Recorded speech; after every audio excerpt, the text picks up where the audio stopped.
بسم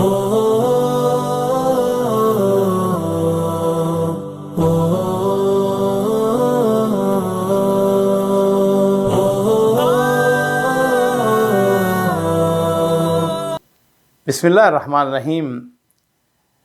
ناظرین اکرام، بدر کی جنگ میں 70 کافروں کو گرفتار کیا جاتا ہے، تو نبی کریم صلی اللہ علیہ وسلم نے ان قیدیوں کو مختلف صحابہ کرام کی تحویل میں دے دیا اور ان کی نگرانی کرنے والے صحابہ کرام کو حکم دیا کہ ساتھیوں، قیدیوں کے ساتھ حسن سلوک کا رویہ اختیار کرنا۔ نبی کریم صلی اللہ علیہ وسلم کے اس فرمان کو سننے کے بعد سیدنا مصعب بن عمیر رضی اللہ تعالیٰ عنہ کا بھائی ابو عزیز، جسے قیدی کی حیثیت سے ایک انصاری کے گھر میں رکھا گیا تھا، وہ کہتا ہے، یعنی ابو عزیز کہتا ہے کہ اس انصاری گھرانے کا میرے ساتھ سلوک نہایت عمدہ تھا۔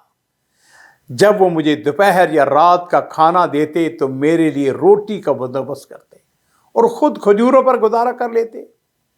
مجھے بڑی شرم محسوس ہوتی، میں روٹی واپس کر دیتا، مگر وہ اصرار کر کے روٹی مجھے ہی کھلاتے۔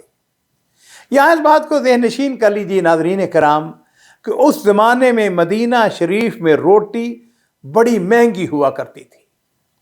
نبی کریم صلی اللہ علیہ وسلم اور صحابہ کرام قیدیوں کے ساتھ یہ حسن سلوک صرف کھانے پلانے تک ہی محدود نہ رکھتے تھے، بلکہ وہ قیدیوں کے لباس اور آرام کا بھی خاص خیال رکھتے تھے۔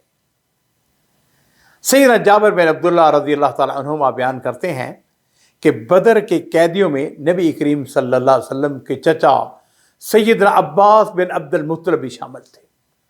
حضرت عباس رضی اللہ تعالیٰ خاصے لمبے قد کے تھے۔ اب جنگ کی وجہ سے یا قیدی بننے کی وجہ سے ان کی قمیص کہیں کھو جاتی ہے۔ جب یہ مدینے لائے گئے تو ان کے جسم پر قمیض نہ تھی۔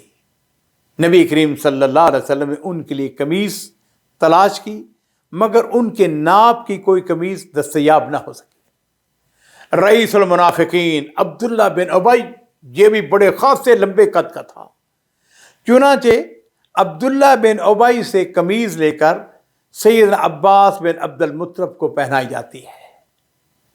اور یہاں میں اس بات کا ذکر کرنا چاہوں گا، عبداللہ بن ابی جب اس کی وفات ہوتی ہے تو میرے ماں باپ قربان ہو، نبی کریم صلی اللہ علیہ وسلم نے اپنی قمیص اسے بطور کفن عطا فرمائی تھی۔ بعض سیرت نگاروں نے لکھا ہے کہ یہ اس قمیص کا بدلہ تھا جو عبداللہ بن ابی نے آپ کے چچا عباس بن عبد المطلب کو بدر کے بعد عطا کی تھی۔ نبی کریم صلی اللہ علیہ وسلم کی سیرت مطہرہ کے بے شمار پہلو ہیں۔ یہاں ایک روشن پہلو یہ بھی ہے کہ نبی کریم صلی اللہ علیہ وسلم کسی احسان کرنے والے کے احسان کو کبھی نہیں بلاتے تھے۔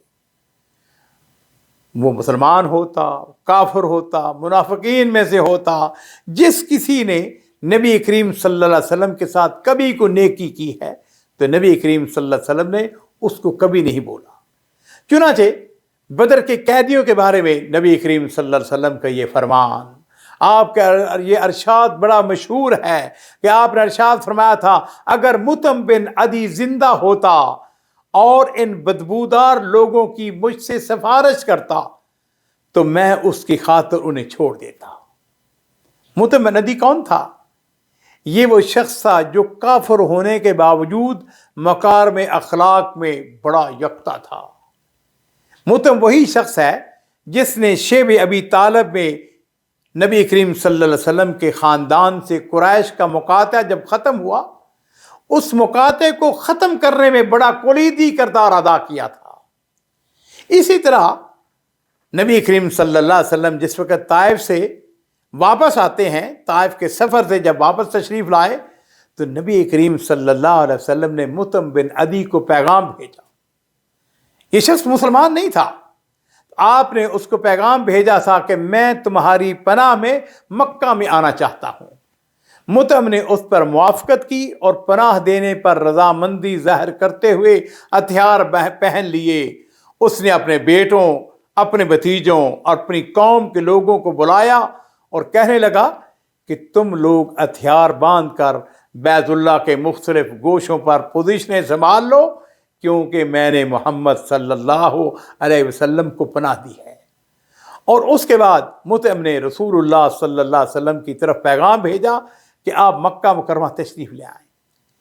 چنانچہ جب آپ کو پیغام موصول ہوتا ہے تو نبی کریم صلی اللہ علیہ وسلم اپنے آزاد کرتا غلام زید بن حارثہ کو ساتھ لے کر مکہ مکرمہ میں داخل ہوتے ہیں۔ مطعم بن عدی نے اپنے سواری پر کھڑے ہو کر اعلان کیا، کہنے لگا قریش کے لوگوں، میں نے محمد صلی اللہ علیہ وسلم کو پناہ دی ہے، اب کوئی انہیں تنگ کرنے کی کوشش نہ کرے۔